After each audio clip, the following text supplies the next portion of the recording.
তো গাইছ মানে আজি মই আমাৰ মানে গাঁৱৰ এটা মানে আপোনাক মন্দিৰ দেখুৱাম এইটো আমাৰ বৰশিল মন্দিৰ মানে আমাৰ ঘৰৰ ওচৰতে আছে। তো সেই মন্দিৰটোৰ মানে বহুত মানে ইতিহাস মানে ৰহস্য আছে কিছুমান বাৰু আপোনাক কৈ আছোঁ। তাৰে লগত মই চিনাকি কৰি দিছোঁ আমাৰ এয়া মানে মন্দিৰটোৰ পূজাৰী আমাৰ বৰিতাই হয় ঘৰৰে। তো মন্দিৰৰ পূজাৰী আৰু এইফালে আছে আমাৰ প্ৰাক্তন উপসভাপতি আছে আমাৰ লগত। তো মানে প্ৰচাৰ কমিটিৰ প্ৰাক্তন উপসভাপতি আছে। তো মানে এই মানে দুজন ব্যক্তিয়ে মন্দিৰটোৰ কিবা কাৰণে অলপ ক'ব। আপোনালোকে মানে মানে থুলমূলকৈ মানে কৈ দিব, আপোনালোকে শুনিব। তো বলক চৈতি নহ'লে এতিয়া এই মন্দিৰটো বাকী মন্দিৰটো মই দেখুৱাই দিছোঁ। মন্দিৰটো একবাৰ ডাঙৰ শিলো এটা আছে, মই গোটাইবোৰ দেখুৱাই আছোঁ। প্ৰথমতে মানে কথাটো কৈ ল'ব। তো বলক তেনেহ'লে ইয়াৰ আকৌ ভাওনা কথাটো লৈ লওক। এইটো মন্দিৰ আমাৰ বৰশিল মন্দিৰ। এই বৰশিল মন্দিৰত মই আজি বহুত বছৰে ইয়াক পৰিচালনা কৰিলোঁ, চাকি বন্তি দি থাকিলোঁ। এই মন্দিৰটো হ'ল আমাৰ জাগ্ৰত মন্দিৰ। এই মন্দিৰৰ বহুত মাহাত্ম্য আছে। এই মাহাত্ম্য যিয়ে বিশ্বাস কৰি এই মাহাত্ম্য পালন কৰে সিয়ে ফল পায় বুলি পোৱা মানুহে কৈ আছে আৰু যে এই মন্দিৰৰ বহুত ফল আছে, বহুত মাহাত্ম্য আছে।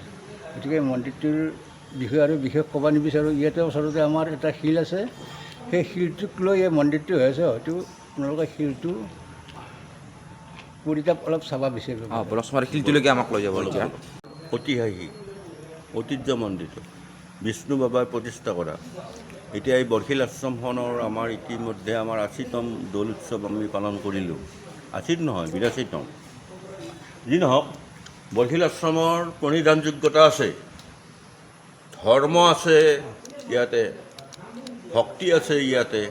আমাৰ বৃহস্পতিবাৰে ভাগৱত পাঠ হয়। সৌ সিদিনাখন ভাগৱত পাঠৰ সোণালী জয়ন্তী বৰ্ষ আমি অতিক্ৰম কৰিলোঁ। আমি ডাঙৰ পাঠকো মাতিছিলোঁ। আৰু এই বাবাৰ ধামত 11 বছৰ থাকি যোৱা পুৰুৱাৰ বাবা নৰেন বাবাও আহিছিল, ললিত বাবাও আহিছিল। তেওঁ 3 বছৰ থাকি গৈছিল।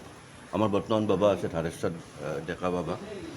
ঠিক তেনেকৈ আমাৰ পূজা অৰ্চনা চলি থাকে। আৰু ইয়াতে ফল আছে। ইয়াতে যিটো শিল আছে, আগৰ শিলটোত বিভিন্ন আপোনাৰ ঐশ্বৰিক শক্তি সম্পন্ন মানে এতিয়া এই শিলটো আপোনালোকে দেখিছে, বিশাল শিল। মানে এইটো শিলৰ মানে এটা মানে মানে এটা ঐতিহাসিক মানে কাৰণ আছে। এইটো শিলটো মানে প্ৰত্যেক বছৰে ডাঙৰ হয়। এনেই মানে কিমান চেণ্টিমিটাৰ মান ডাঙৰ হয় ধৰক, মানে এইটো বুজি নাপায়। ধৰক মানে কেনেকুৱা হয়, যদি ধৰক যোৱাবাৰ মানে অলপ সৰু আছিল, এইবাৰ মানে তাতকৈ দুগুণ হৈছে। ধৰক মোৰ যোৱাবাৰ ইয়াত আছিল, তো এইবাৰ মানে ইয়াৰ মানে প্ৰত্যেক বছৰে অলপ অলপ ওখ হয় আৰু এইটো নাজানে কিমান চেণ্টিমিটাৰ বা কিমান ইমান জোখা নাই। গতিকে ক'ব বাৰু, বাকীখিনি মই ইমান ভালকৈ নাজানো। যিটোকে মই ইয়াত নতুনে ক'ব গ'লে, তেওঁলোক আগৰ পৰাই আছে, যিটোকে সৰু কালৰ পৰাই দেখিছে। এতিয়া মইতো ভালকৈ নাজানো, তেওঁলোক ক'ব বাৰু, দুজন আছে। তো বলক জানি লওঁ। এই শিলটো আমি ডাঙৰ হোৱাৰ এটাই অনুমান কৰিব পাৰোঁ।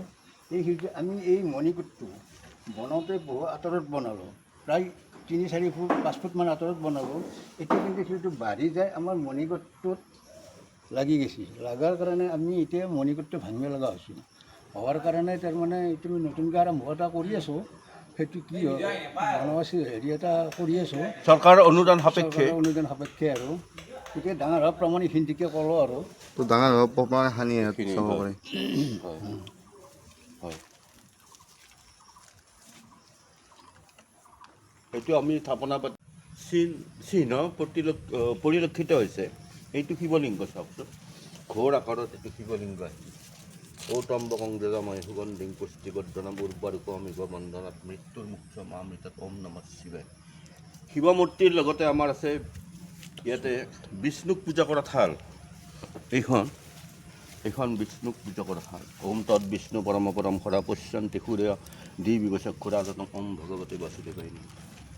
এইটো আপোনাৰ নাৰদৰ বাহন ঢেঁকী। ইয়াৰ পৰা এইটো আগত সেইটো নাৰদৰ বাহন ঢেঁকী, এইটো পুখলি, এইটো ঢেঁকী।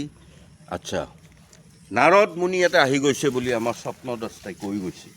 এইটো আমাৰ শিল। এই শিলত আপোনাৰ যেন আমি চাকি বন্তি জ্বলাই আমি সত্যৰূপ আলোক আমি প্ৰজ্বলন কৰি আছোঁ।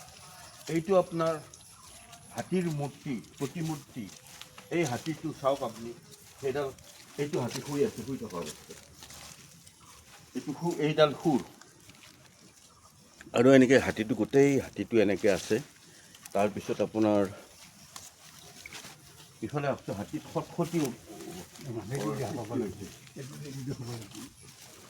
এইটো চাওক, এইটো চাওক শিলৰে আপোনা আপুনি খটখটি তাতে সৃষ্টি হৈছে খটখটিৰে যেন ঐৰাৱতত উঠি যাব স্বৰ্গৰ ৰজা নতুবা স্বয়ং শ্ৰী বিষ্ণু নতুবা সদাশিৱ বাবা।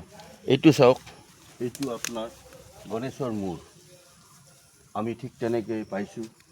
আৰু এইটো প্ৰকাণ্ড শিল, এই শিলটোতো দেৱ দেৱীসকলৰ বিচৰণ হয় বুলি আমাৰ ধাৰণা হৈছে। এতিয়া আপোনাৰ ইয়াতে আছে সৰ্ববিঘ্ন বিনাশন নমিতৱ গজানন পূজাৰ আৰম্ভে শাস্ত্ৰজাৰ পূজা চিৰন্তন সিদ্ধিদাত লম্বোদৰ মুখিক বাহনজাৰ বিপদতে কৰত্তন কৰিপতে নমস্কাৰ। এতিয়া গণেশ বাবা আছে, শিৱ বাবা আছে, বিষ্ণু বাবা আছে, নাৰদ মুনি আছে আমি জনামতে দেই, আৰু যেন বিভিন্ন ইয়াতে আছে অজ্ঞাত অৱস্থাত আছে। আমি বিচাৰিছোঁ ইয়াত সমূহ জনসাধাৰণে আহি পূজা অৰ্চনা কৰক, এইটো আপোনাৰ জনাজাত হওক, সেইখিনি কৈ মোৰ ক'বলগীয়া ধন্যবাদ।